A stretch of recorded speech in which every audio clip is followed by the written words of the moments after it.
I never get the giggles. 3, 2, 1, wait a few seconds.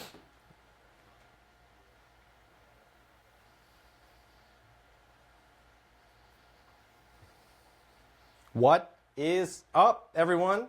Welcome to this episode of Bold School of Commerce. I'm Mike Traclo. I'm here with the notorious Jay Myers, and we have an awesome School of Commerce lesson for you today. School of Commerce, Season 2, Episode 6. As you can see, the best books you need to read to become an e-commerce expert. So for those of you who are just tuning in, let me reiterate, School of Commerce is just like any other classroom session, any other university course or any online course you've ever taken.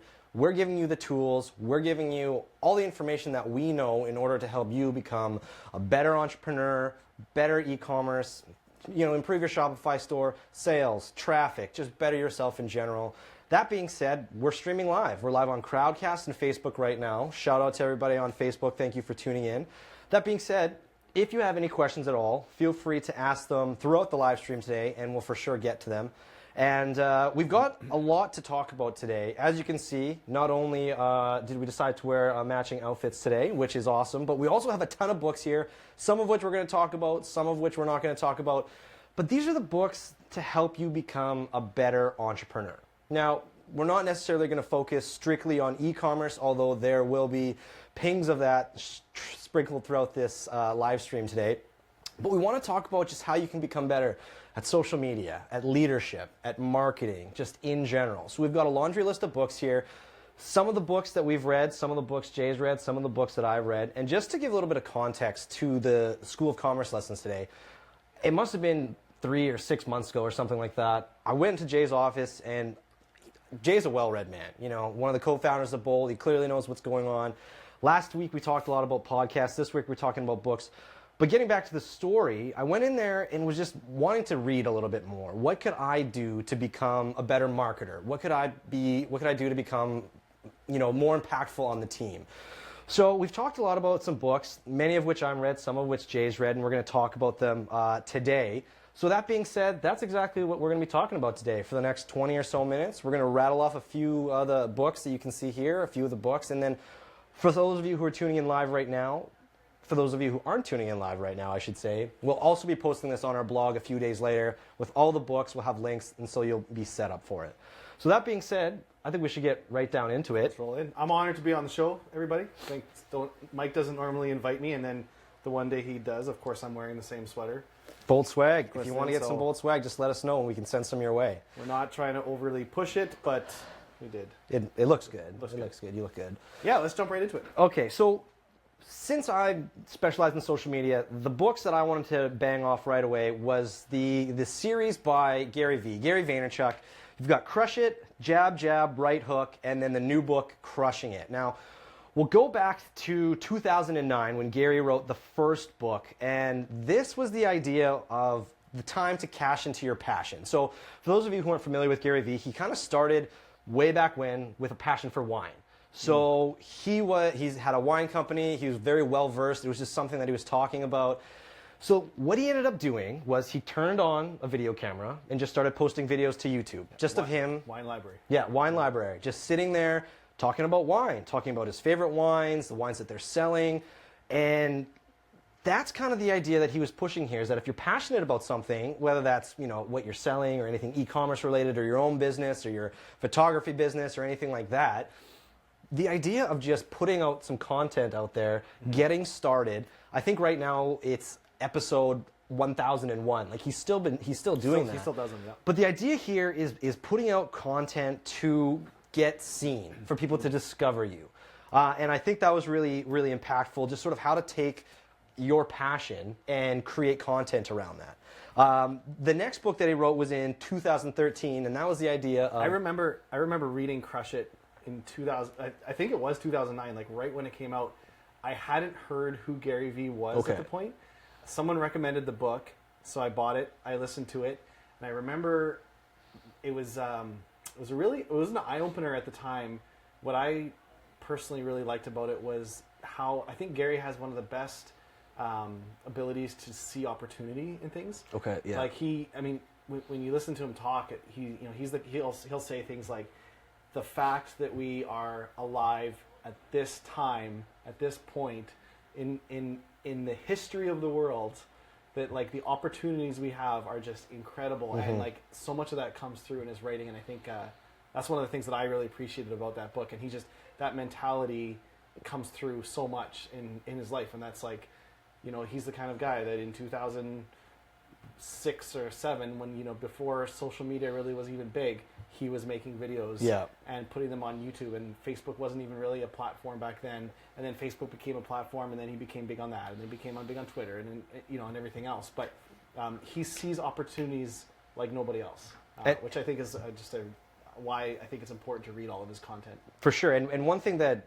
I really took away from this book too is we're doing School of Commerce right now. This started almost 2 years ago, where we just set up our laptop and went for it. So I guess a good takeaway from reading this book would be just start doing it. Yeah. You know what I mean? If you've got a microphone, if you've got a camera, set it up and just start talking, because you never know where it's really going to go. And if you're just sitting on your hands not doing anything, why not start that camera and just start talking? Video's obviously booming these days, so get your content out there. You can film these videos now, and then you can upload them to your Instagram stories after. Like, there's so many things that you can do creatively. It's just a matter of finding what your passion is and sharing, telling people about it. I think that's one of just a general great tip, is sometimes things seem overwhelming, and whether that's with your online store or with business or anything, and sometimes the best advice is just take the first step. Like, what's the first step? And you know what, if you haven't set up an online store, like, the first step is just getting the trial of Shopify. Like, that's the first step, and then the next step is like maybe get a product listed, and whatever it is, whatever challenge it is, it's just get the ball rolling. Like, put 15 minutes on your calendar to do something towards it. The next day, it's easier to do more. And then it gets easier. And then all of a sudden, it's just going. So, that's a great takeaway from that book. So the other two Gary Vee books are somewhat similar. There's this one right here, which I have at my desk and I've read multiple times. Jab, jab, right hook. The idea of social media become busy. It became clustered. Since 2009, this book was written in 2013. What has happened is people were doing exactly what we're just saying. They're putting out all this content. They're just throwing it out there. So there's so much content out there. What are we to do with it? So what Gary did here was something that I don't think anybody else was doing at the time. Jay mentioned it. He was very familiar with what platforms were booming or just what to do. This is more of a practical tip guide on how the platforms came to be, what people are doing that's working. A few really good real-life examples there, some of which are from Gary, some of which are from the big brands that he deals with. And it's really just the idea of learning more about the platforms and not just sort of throwing your content out there, but coming up with strategies and tactics. So it's more of thinking like a marketer. Now that you have all this content, there's only so many platforms out there that this content's going to be good for. You should be spreading your content to where your customers are. So on one hand, create content. On the other hand, be aware of, how to use the platforms. Certain platforms are obviously going to work better for your business or for your brand. I think the title is the best. If you haven't read this book, the concept of jab, jab, right hook is a jab is basically giving information. So what I think a lot of people used to do, and I actually think it's bigger than just social media. I think this is a better way to think about marketing in general. And whether this is content on your website or on your store, how you think about the ask. So the ask is the right hook. And in earlier days of online marketing, it was easy to just right hook, hook. Sell. And then as online marketers got smarter, we realized we have to give a lot of value. So it's like give, ask. And that's the jab, right hook. Yeah. So with social media, if you're constantly going on there talking about your products, your store, what you're selling, this week's sale, this is on special, that's just right hook after right hook. But if you're going on giving value about the industry that you're selling in, or celebrating success of your customers, maybe having featuring them, putting them at the front, those are the jabs, and having that balance. So that was a big takeaway from that book. I can't remember if he said it in this book or it's just something it's been grilled into my brain. Social media is like a cocktail party. you go to a party. If you went to a party and there's nobody that you know there, maybe you know a few people, you wouldn't just say, buy my book, buy my book, buy my book, buy my stuff. And that's the way it is. You want to get to know people. You want to tell them about yourself. You know, if it's about social media, talk about some tactics and some strategies and some ways that, you know, the idea that you're just giving and giving and giving, ultimately what's going to result is that right hook. You don't even have to ask. Well, no, sorry. All you have to do is ask at that point in time. You're not selling anymore. People trust you. They see all the valuable content. They've seen everything that you've given them. Then you just say, yeah, buy my book. There's plenty more of the information in that. So that's kind of the key takeaway. And then the final of the trilogy, or at least the ones that I've read, Crushing It, which Gary Vee just wrote in 2018, I'm only halfway through it. So I don't have a lot to talk about it, but it's just the idea that the platforms are evolving and it's time to make some changes. Like, so much has changed from 2013 to 2018. It's just a matter of really fine-tuning those platforms and taking advantage of it. So key takeaways here, maybe start with Crushing It. You know, I always recommend going back to the beginning so that way you see as things evolve. But those are the three ones for social media. So the next thing that we're going to be talking about right now, a little bit more about business. I'm going to let Jay take the lead on this one. This was one of the books that he recommended that I read a long time ago. It's called Good to Great, and it's so good, in fact, that we actually have 2 copies here on the table. I think I just took it off the table because there was. Okay, well, there was 2 copies. It's well, maybe you could take it off. The idea of how to make your company stand out, you know, how to be that big influencer company that sort of everybody wants to be a part of, or how to take your personal brand or your company from good to that great company, that one that sticks out in everyone's mind and that really makes it happen. Yeah, and I there's a lot of good companies out there, and so Jim Collins is the author of this book, and he's written a lot of really good books. How the Mighty Fall is another one that he's written that's really good. And he has an amazing ability to study businesses over a long period of time. And so it's not just like his ideas, and it's not just his philosophy, or, you know, ideas of what might make a good company. He actually studies companies. Like, I think in Good to Great, I think he started in, I want to say like the 80s. I can't remember the exact year, but he followed companies for like 25 years and looked at companies that became great and what made them great. Okay. And it's from everything from the leadership styles in the company. He talks about 5 different types of leadership styles, and very, very few, it's 1 through 5. Actually, I jotted it down just so I'd remember them all. But like a level 1 leader is a highly capable individual. Level 2 is someone who's a contributing team member. Level 3 is a competent manager, which is where a lot of people get to. You're able to organize a group effectively, achieve goals and objectives. Level 4 is an effective leader, and this is probably where like 97% of people, like our businesses, get to.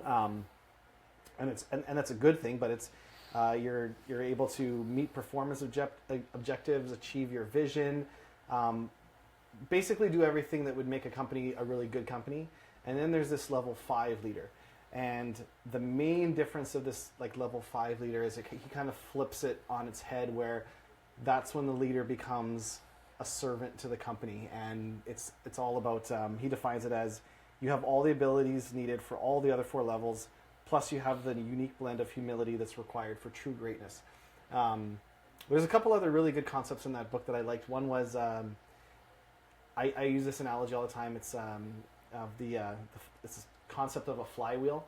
I think he was the one that kind of coined this concept, and it sometimes really helps in day-to-day for me anyway. So a flywheel is a big, massive, couple thousand pounds. I don't know. This is good. Jay honestly talks about this all the time, so this is a good takeaway. Okay. Sorry if this is redundant to you. But flywheel is very heavy. I don't know exactly how much it weighs. But when you're getting them moving, it takes a ton of effort. It's like to get it around that first time, just to even actually get it to have momentum, you push as hard as you can. And then you push and you push and you push, and it takes forever, and you get it around once. And then the second time, it's a little bit easier and it goes a little faster. And if you keep pushing and going around and around and around, eventually the concept is, or the idea is, it gets easier and easier until it almost seems as if it's building momentum on its own.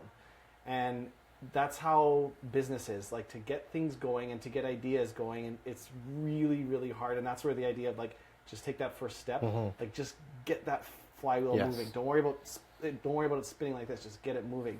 And you'll get to a point where sometimes in business you'll look back and your store, like, how hard was it to, for people who have been running stores for a while, to get it going, to get that product, to get the logo made, to get the site launched, to get your shipping set up, to get your just everything. Right? Those seem like big tasks. And then if you've been running your store for a while and you look back, it's like all that stuff is just spinning. And it builds momentum So he talks a lot about that. This is very high level with his, but his flywheel concept is really good. And he's got another thing in there. I'm not going to go into detail on it, but it's called the hedgehog concept. But read the book. I think it's critical for anyone who runs a business that that it falls under what he calls the hedgehog. So I'll tell you that there's a difference between a fox and a hedgehog. Okay.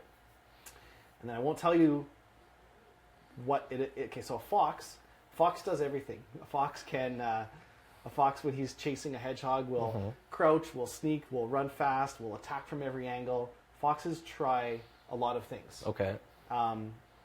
Where a hedgehog is good at one thing.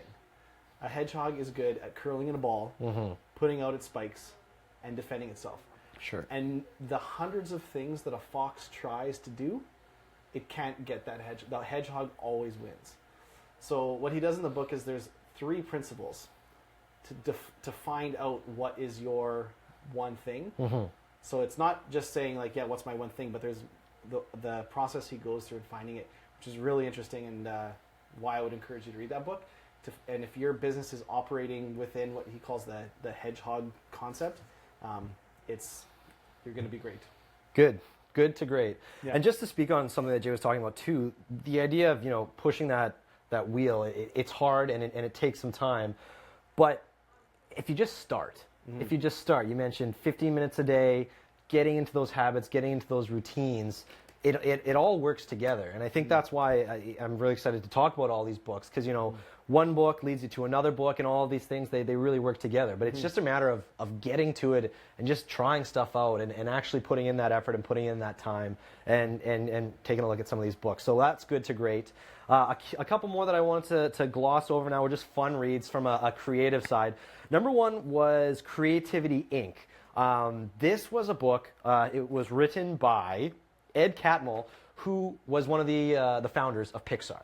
So what I thought was really cool about this book is when Pixar was first made, when the idea of A Bug's Life was one of the first animated movies, nobody was doing anything like that. Nothing was seen. There was no way to make these curved edges or anything like that.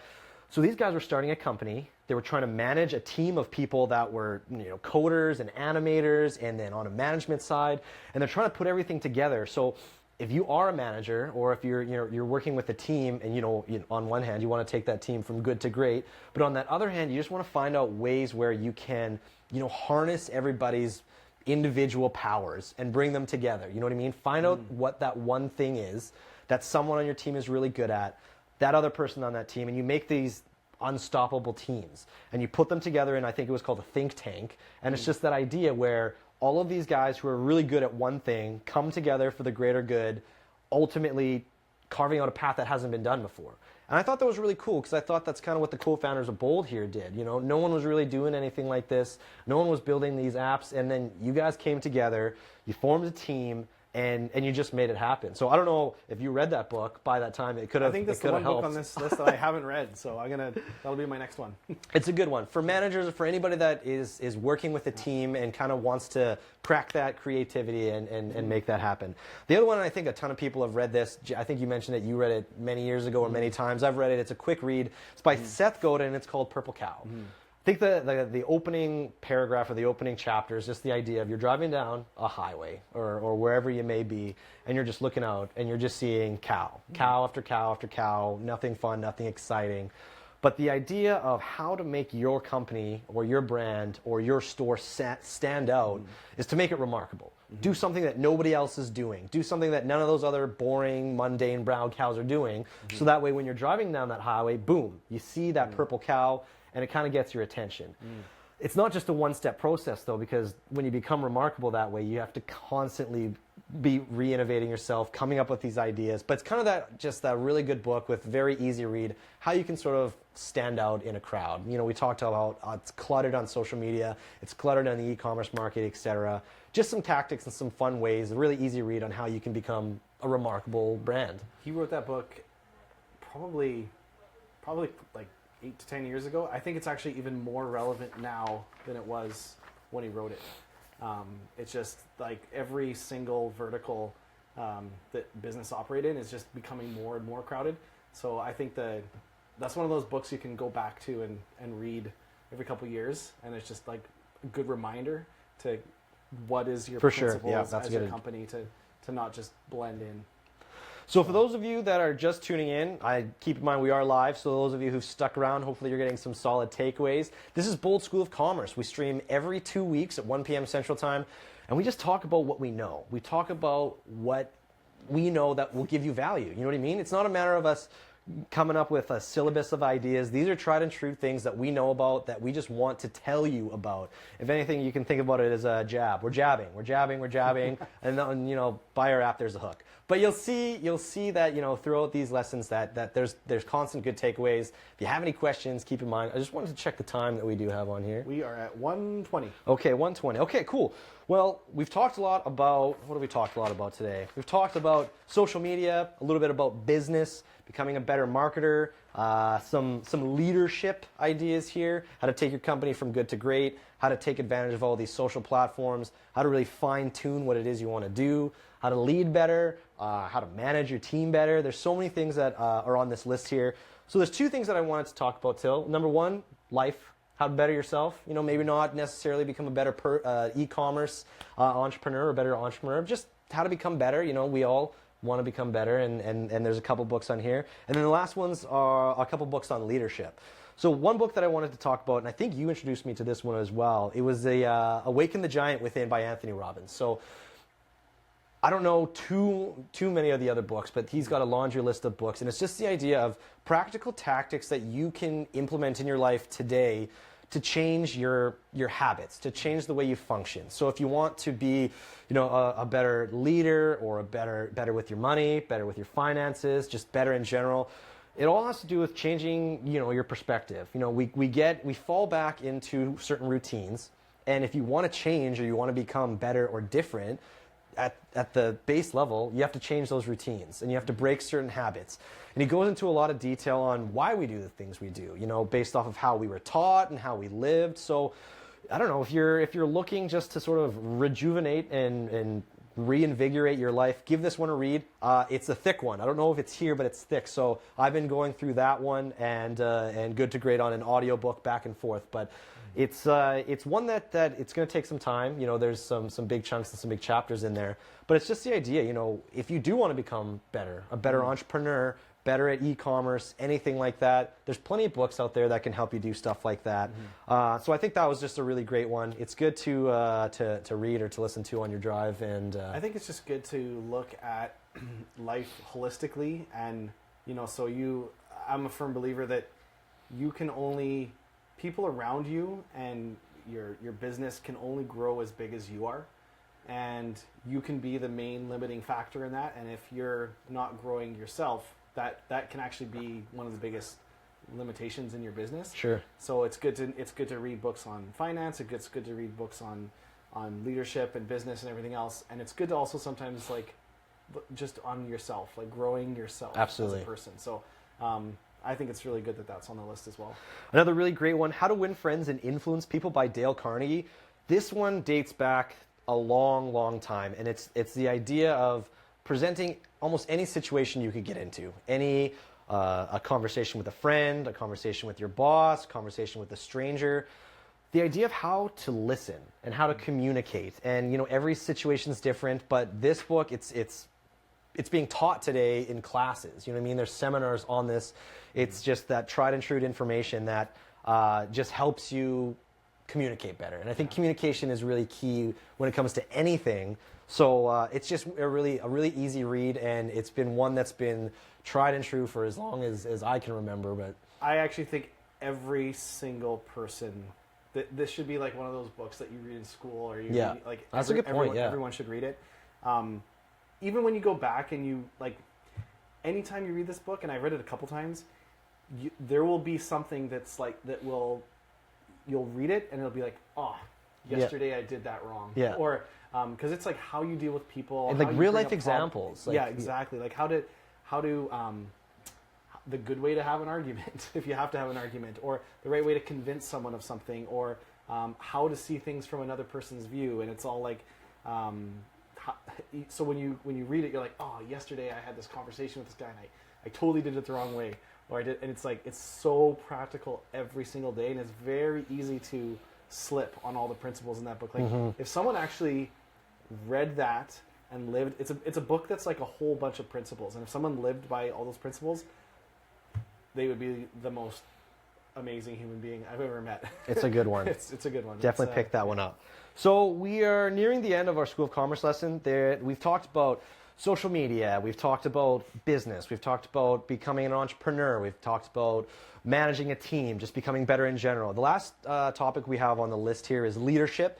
Jay, you brought up these two books here. So we've got Leaders Eat Last by Simon Sinek and Drive by Daniel Pink. Why don't you just pick one of those, your favorite one, and we'll talk about that one, and then we'll wrap it up here. You can't eliminate one. All right, let's go with both. Let's talk about Leaders Eat Last. Give us Okay. the quick and dirty.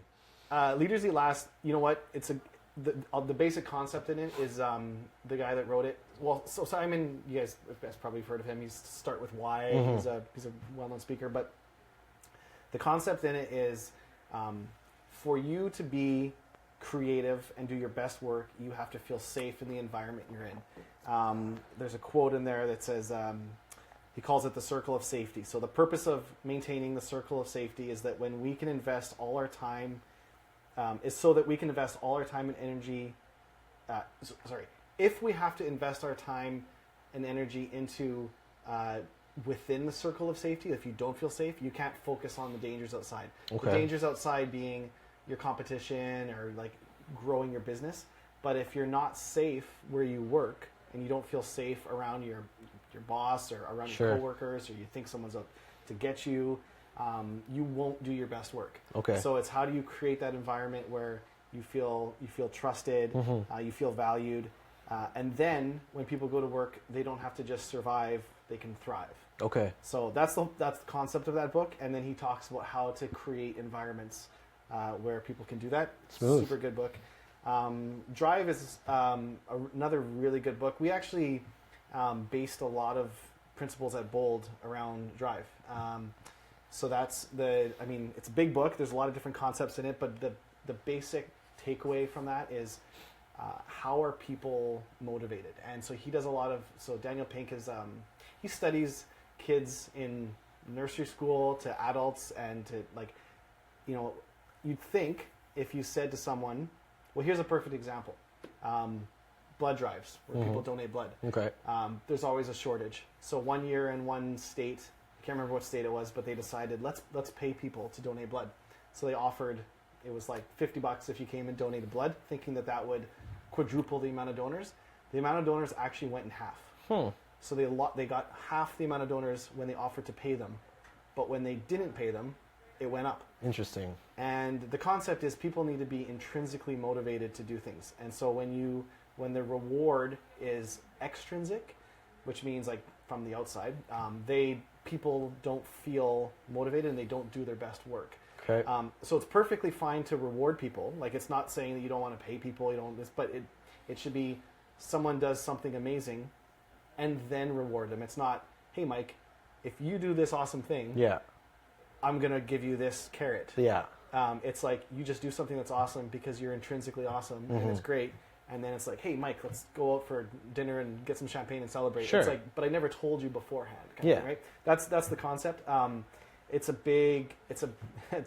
really good book on just really how to create environments where people can do their best work. And that's kind of it in a nutshell. Awesome. So, that sounds really good. So we're about nearing the end of our School of Commerce lesson. We've talked a ton about books. We want to know what you guys are reading. So let us know in the comments section below about some of the books that you're reading. If you have any questions about some of these other books, feel free to ask that as well. The one thing that I want to leave with is School of Commerce is done every 2 weeks, and we want to know what you guys want to hear about. let us know. Give us both barrels. Is this something you guys are interested in? Is this helpful? What aren't we talking about that you want to hear about? Do you want to still see my face? You know what I mean? Whatever you have, let us know, because we just want to give you as much value as we possibly can, because this is it. We want to let you know what we know. We've done it, and it works, and we just want to tell you so that way you can thrive, you can become empowered, you can become the best entrepreneur, you can become the best e-commerce expert you can, and that's why we do these lessons. So make sure to tune in 2 weeks from now. Jay, thank you so much for coming on. This was awesome. You look really good. You look really good too. Thanks for tuning in, everybody, and we'll see you in 2 weeks.